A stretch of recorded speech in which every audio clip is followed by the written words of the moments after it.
Hello, my beautiful people. So today's topic's a little bit of a sad one um, because unfortunately they did find the body of the jogger that was brutally attacked, kidnapped, and murdered in Tennessee. And so, there's always this overwhelming sense of injustice.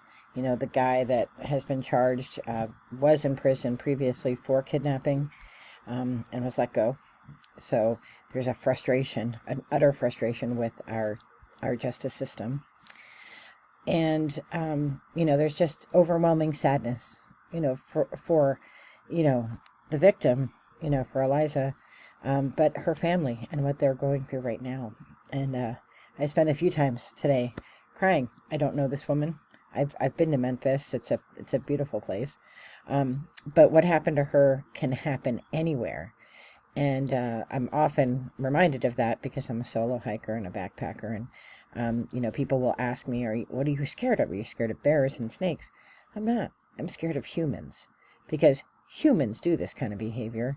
No other animal I think, I'm not an expert in animals, but I don't think there are any other animals on the face of this earth that do this kind of thing to others in the animal world. So then you think, well, where's God? Where's the goodness? Why does this bad stuff happen? Why do people like this awful person who did this to Eliza, how does he even get to live? How does he even get to exist in this world? And I don't have a good answer to that other than to say this.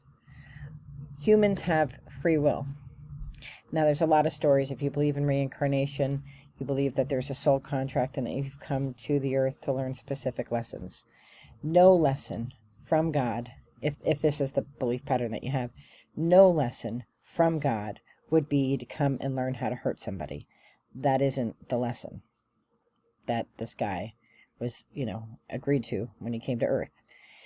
Through his own free will, through his own choices, he has made the decisions he's made.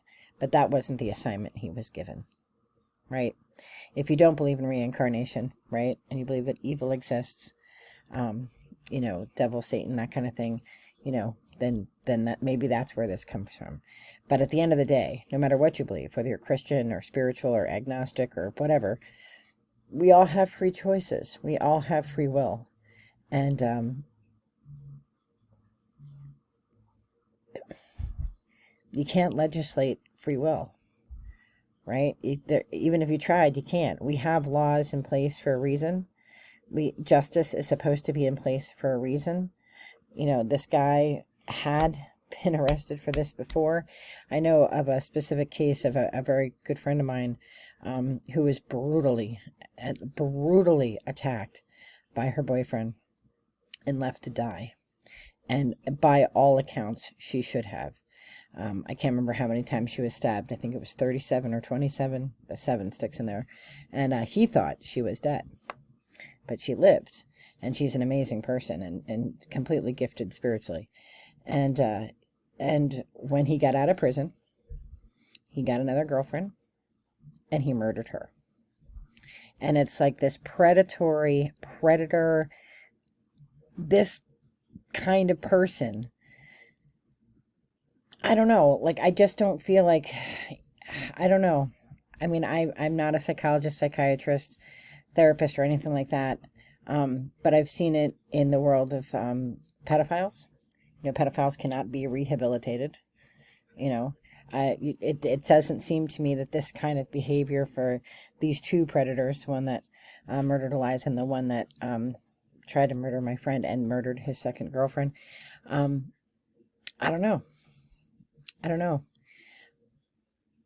And there seems like there's no happy message. What good message comes from somebody being so brutally murdered? What good couldn't come from that? And the good that comes from it, there's no good that comes from the death of this woman and the brutal way in which she was captured and attacked. And kudos to the police departments, to the Memphis police department, to the FBI, to all the people, agencies that helped out, the University of Tennessee police department. Like, kudos for like a job well done. They solved that. They got him, they found her, like in lickety split time, and it doesn't often go that way. So what is the good? There's no good in that. The good is in the rest of us. Having empathy and compassion, sympathy, those are all great things, but that doesn't bring Eliza back, right? That doesn't stop the next asshole that goes out and does this, right? It doesn't, we have to be vigilant in our justice system to stop predators from getting on the street. And I'm tired, personally, of the debates about, oh, it's gun violence. This guy didn't have a gun. This guy used his hands. It isn't about guns. It's about the underlying thing that causes or pushes people to act this way. And then when we spot it, we had this guy in prison and we let him go. We have to be vigilant, the rest of us, to stop predators from being allowed to go back on the streets. And we have to let our light shine. And that seems impossible on a day when this could happen on the streets of a college campus for a woman who was jogging before she went to teach kindergarten. Right? It seems impossible to let the light shine, to crack open the egg and let the light shine, because right now it doesn't seem like there's light. But there is, because we're good people. We are good people that stand up for justice. And we have been given another example of how our justice system is flawed. And so we have an opportunity to band together and fight for justice. Justice isn't about gun laws, and it's not about drinking and driving laws. It's not about the laws. It's about the justice that comes when there are victims involved. It's one of the reasons I'm going to law school, because people suck. Some people suck. Not all people, obviously. We don't suck. But some people suck. People sell human beings. We think that slavery ended in the 1860s.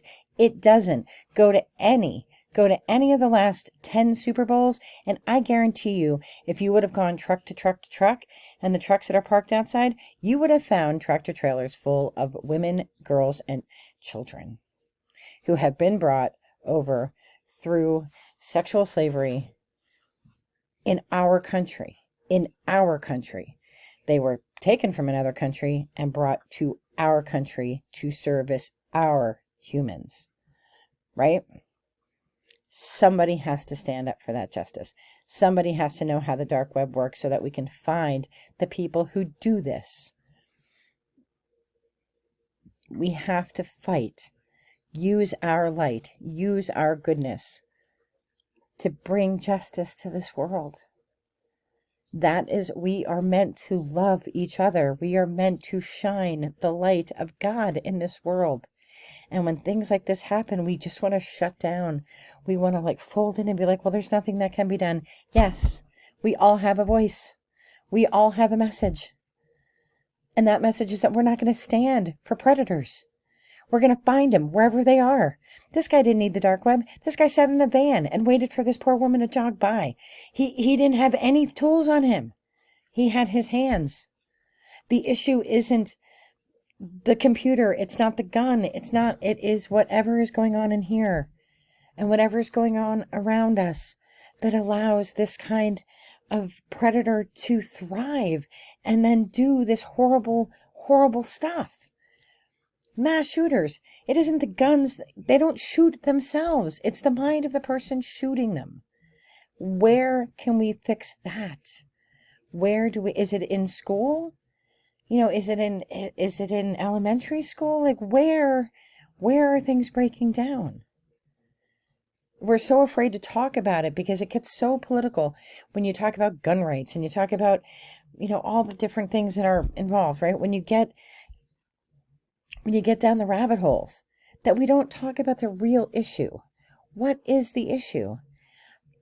We didn't have mass shootings in 1950. I'm not saying we should go back to 1950, because in 1950, I would have had to stay home and cook dinner every day. Well, I kind of do that now, but I get to work and I get to do fun things, right? I'm not saying we go back. And if you know me personally, I'm not of either major party, so this isn't about Trump or Biden or anybody like that. I didn't vote for either one of them, right? This isn't about that. This is about, I don't know, something in our society is broken. And I think what's broken is that our lights are getting dimmer as we become more insular, right?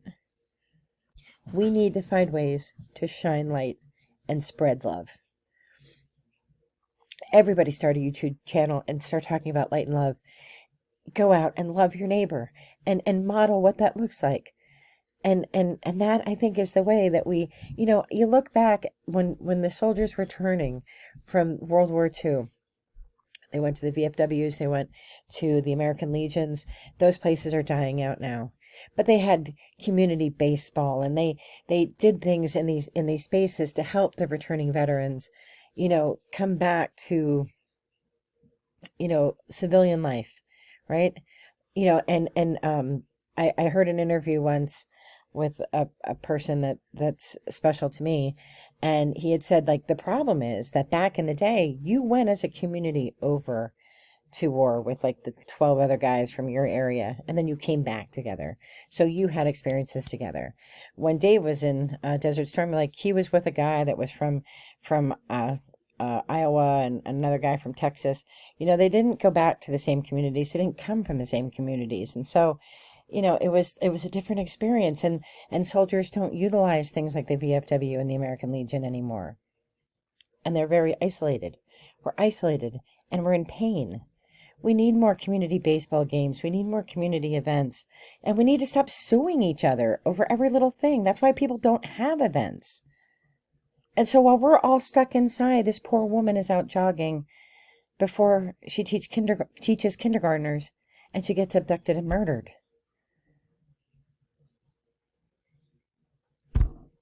We have to shine our light. We have to shine more light. If we all turn on our lights, if we all burst out of our heart chakra and we just shine light, the darkness will go away. But we all have to turn on the light. So, I'm going to turn on my light. I hope you'll turn on yours. I am wishing you all the best of light and love. Prayers to the family of Eliza and to all her students and to that whole community. Light and love to them. Be well. See you next time.